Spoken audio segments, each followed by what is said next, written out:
السلام عليكم ورحمة الله وبركاته. ازيكم حبايبي؟ عاملين ايه؟ معاكم مطبخ اكلة سما من اكل كله بيتي وسهل ولذيذ. والنهاردة باذن الله فيديو جديد وطريقة عمل الممبار. هنعمل الممبار بطريقة بسيطة وسهلة والطعم روعة جدا. يلا نبدأ بمكوناتنا وبطريقتنا ونقول بسم الله الرحمن الرحيم. عندنا في مكوناتنا المكون الاساسي وهو الممبار. انا جبت الممبار وغسلته كويس ونضفته كويس وشطفته كذا مره ونقعته في ميه وملح وخل وليمون لحد ما بقاش فيه ريحه اي حاجه خالص. لازم تغسلي الممبار كويس وتظبطيه تماما. عندي بقى خلطه المحشي بتاعتنا. عندي رز غسلته وصفيته كويس جدا. عندي خضره المحشي، حزمه شبت على كزبره. عندي طماطم متسبكه، بصله وسط مبشوره، قرن فلفل مبشور. عندي توم مفروم. عندي بهارات المحشي، معلقه كمون، معلقه فلفل اسمر، معلقه بهارات محشي، وعندي ربع كوبايه زيت. يلا نبدا ان احنا نعمل خلطه المحشي عشان نحشي الممبار. اول حاجه نقول بسم الله الرحمن الرحيم. اللهم صل وسلم وزد وبارك على سيدنا محمد عليه افضل الصلاه والسلام.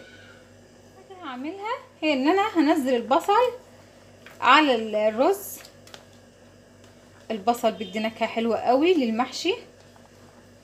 وهنزل كمان الفلفل والبهارات. هنزل كمان بالثوم، هفرم الثوم بالطريقه ديت.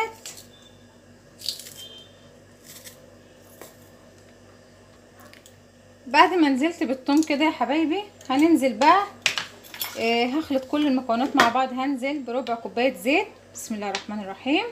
ربنا يحسن بين ايدينا يا رب. وهقلب بقى كل المكونات مع بعضها. هقلب الخلطه كلها ديت مع الرز. لما تيجي تقلبي كل الخضار بالبهارات كده في الرز بتدي الرز نكهه حلوه جدا وبيخلي المحشي ريحته وطعمه رهيبه. هقلب بالطريقه ديت كده لحد ما الرزايه كلها تندمج وتشرب البهارات بتاعتنا والبصل بالشكل ده.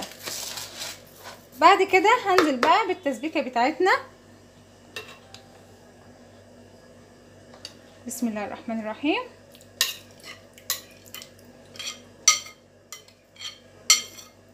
يفضل ان يكون الطماطم بتاعه الممبار ما تكونش كتير قوي، يعني ما تكتريش الطماطم بتاعه المحشي علشان الممبار ما يطلعش عندك غامق، يبقى الرز كده فاتح والممباريه عندك فاتحه، يعني ما نكترش الرز. قلب بالطريقه ديت كده. بعد ما قلبت كده الصلصه مع الرز والبهارات هننزل بقى بخضره المحشي. بسم الله الرحمن الرحيم. وهقلبهم مع بعض. دايما بحط خضرة المحشي في الاخر بعد الصلصة علشان تفضل خضرة وفريش. لو حطيتيها قبل الصلصة بتخليها بتسمر وتدبل كده، يفضل وتبقى احسن بالشكل ده. محتاج عندنا كمان شوية زيت.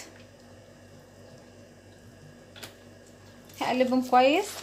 طبعا انا مش هحط ملح علشان انا مملحة الصلصة، بحط ملح على التسبيكة وهي بتتسبك كده. عندي خلطة المحشي بقت جاهزة. هنحشي بقى الممبار بتاعنا بالشكل ده.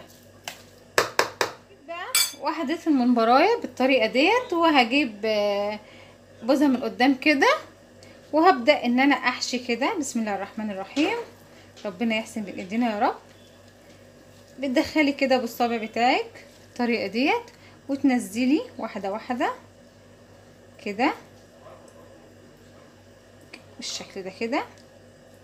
هحشي كمان بالطريقة ديت ونزل. الممبارية اصلا ما بتبقاش مليانة، بتبقى مبططة بالطريقة ديت عشان الرز لما يجي يستوي ياخد مساحته ويستوي كويس، ما نملهاش على الاخر بالشكل ده. بعد ما حشيتها يا حبايبي بالشكل ده كده لازم الممبارية عندنا تبقى مهوية ومبططة بالطريقة دي هسيبها بقى واكمل بقيه الممبار.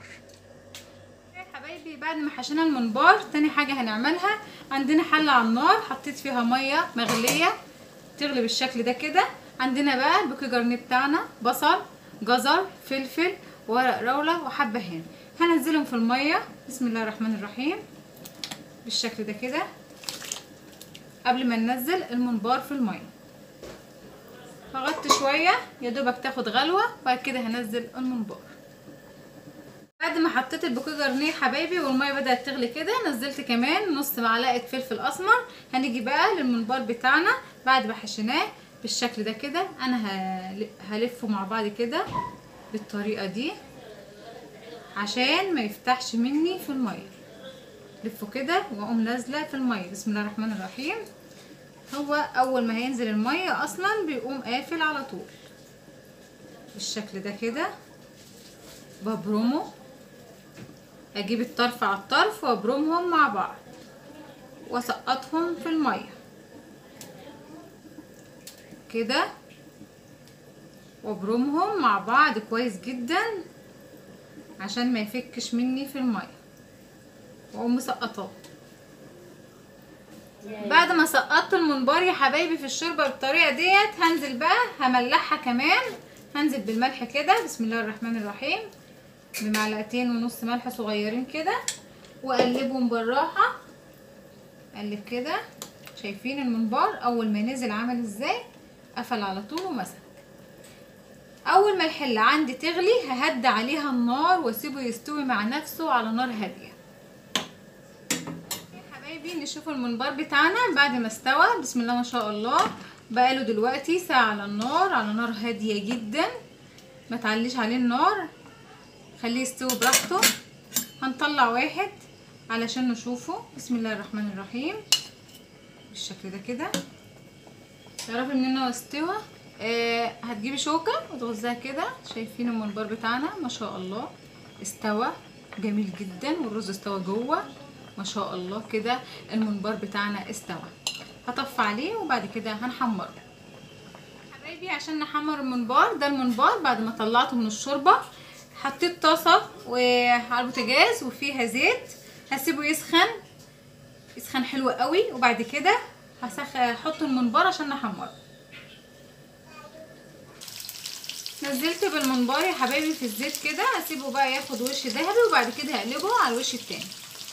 وده الممبار بتاعنا يا حبايبي بعد ما خلص وحمرناه ما شاء الله. الممبار ده عامل ازاي؟ مستوي جدا ما شاء الله، تحفه والريحه تجنن. جربوه بطريقتي هتعجبكم قوي قوي، ريحه وطعم خطير جدا. كنتم في مطبخ اكل السما من اكل كله بيتي وسهل ولذيذ. والسلام عليكم ورحمه الله وبركاته.